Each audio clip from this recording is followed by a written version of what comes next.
Halo sahabat satu hobi, sahabat Taksaka Bonsai. Apa kabar hari ini? Semoga semua dalam keadaan sehat ya sahabat semua. Hari ini saya akan mengecek sebuah bahanan loa cokan milik saya ya, yang masih saya ground. Dan untuk bahanan ini sudah beberapa kali saya videokan ya.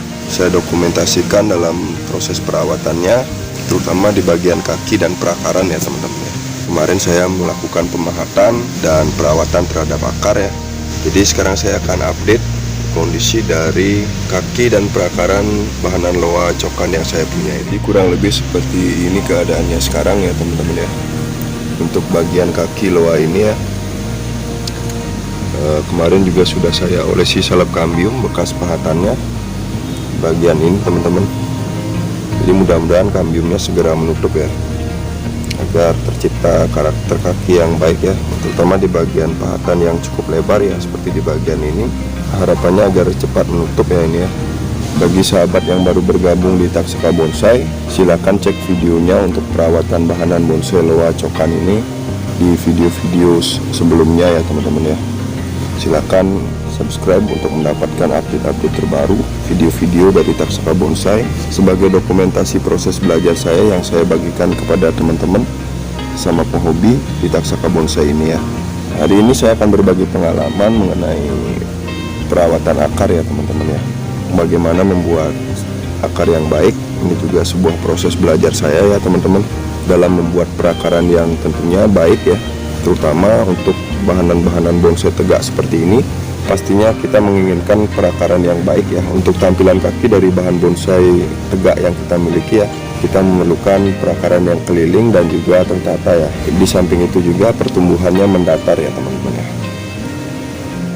Nah, seperti yang sahabat lihat di bagian ini ya, di sini ada sebuah akar besar ya yang dulunya saya potong ya. Jadi kemarin saya menginginkan ada percabangan akar di sini lagi, dan sekarang sudah tumbuh akar ya di sini di bagian ini ya. Akar barunya sudah terlihat banyak ya di bagian potongan ini ya, dan ini masih cukup muda ya akarnya ya. Kemudian ada juga di beberapa bagian lain ya, seperti di bagian ini ya.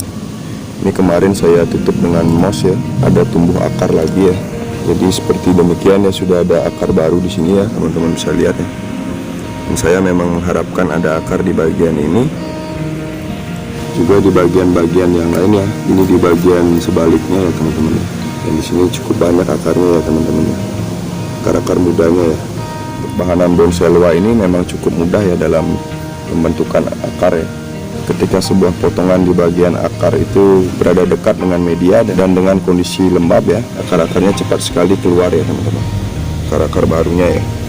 Seperti ini ya, kondisinya lembab di sini karena di bagian atas ini memang cukup rimbun ya. Ketika sahabat ingin membuat perakaran, contohnya seperti di bagian ini, untuk potongannya sahabat tidak perlu menenggelamkan potongan akar ini terlalu dalam ya teman-teman ya. Jadi berikan saja barang beberapa mili ya, seperti di bagian ini juga seperti itu ya. Saya tidak menenggelamkan bagian potongan di sini, jadi nanti akar-akar baru yang tumbuh itu akan menjalar di permukaan tanah ya, atau permukaan media ya, seperti ini ya.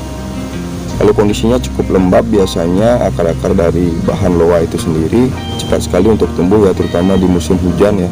Nah, jadi seperti di bagian ini, bekas potongan di bagian kaki ini tidak menyentuh media sebenarnya. Hanya saja karena kelembabannya cukup ya, jadi akar bisa tumbuh di bagian ini, kemudian mencari nutrisi turun ke media seperti ini ya. Dan di bagian ini juga seperti itu sama ya teman-teman. Saya tidak terlalu menenggelamkan potongan akarnya ke media ya, sehingga akar-akar baru yang tumbuh di bagian potongan akar itu akan bisa tumbuh secara horizontal ya teman-teman ya. Ini akan saya biarkan dulu sampai membesar ya, sampai cukup. Nanti kita akan melakukan seleksi lagi terhadap perakaran yang tumbuh ini. Nanti saya akan pilih mana akar yang saya gunakan dan mana akar yang saya buang ya, setelah akar-akar ini cukup besar ya. Nah, tips selanjutnya dalam perawatan akar loa ini, setelah akar-akar baru tumbuh seperti ini, biasanya saya menutupinya dengan menggunakan moss ya teman-teman. Jadi sekarang saya akan tutup dulu dengan moss. Sekarang karena sepertinya sudah memasuki musim kemarau ya, hujan juga sudah semakin jarang. Walaupun sebenarnya ini sudah cukup teduh ya di bagian bawah di sini ya, karena bagian batang dan daunnya juga sudah rimbun ya. Tapi saya akan tetap tutupi dengan menggunakan moss agar akar-akar ini aman ya, karena masih muda, sehingga jika terpapar panas matahari terlalu lama, jadi kemungkinan akar-akar baru ini bisa mati ya. Jadi saya tutupi saja bagian ini dengan moss ya. Untuk menutupinya pun tidak harus menggunakan moss teman-teman ya. Yang penting bahan atau media yang teman-teman gunakan untuk menutupi akar-akar muda ini bisa menyimpan air ya, dan tetap lembab kondisinya. Di beberapa channel lain juga saya sempat perhatikan ada yang menggunakan kain basah ya teman-teman, atau potongan handuk bekas. Kemudian ada juga yang menggunakan kokopit atau sabut kelapa teman-teman ya. Setidaknya bahan yang digunakan itu dapat menyimpan air dalam waktu yang cukup lama teman-teman ya. Jadi seperti demikian tips yang bisa saya bagikan kepada teman-teman ya. Mungkin teman-teman juga bisa memberikan tambahan media ya di atas akar tersebut.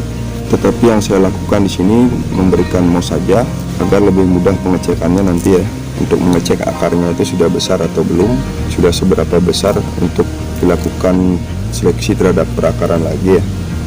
Nah, di bagian ini juga saya tutupi saja ya. Ada 2 akar yang muncul dan di bagian bawah juga banyak sepertinya. Saya tutupi saja karena ini masih muda ya akar-akarnya ini.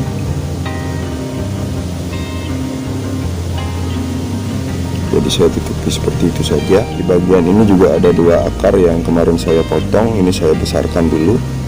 Kemungkinan sudah tumbuh lagi akarnya di dalam ya.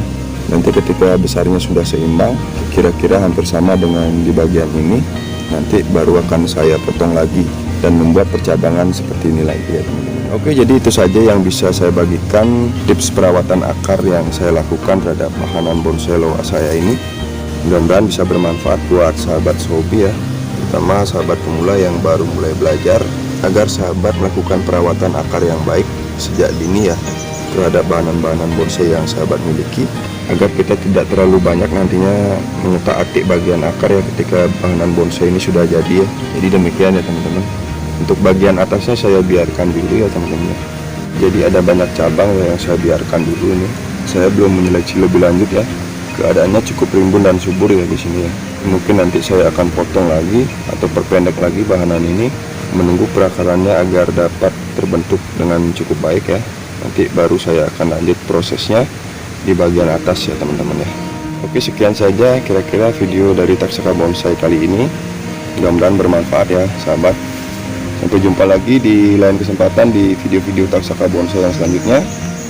Jangan lupa like, komen, dan subscribe di channel Taksaka Bonsai untuk mendapatkan update-update terbaru, video-video dokumentasi proses belajar saya di Taksaka Bonsai. Salam semangat, salam berkarya, salam satu hobi, salam Taksaka Bonsai.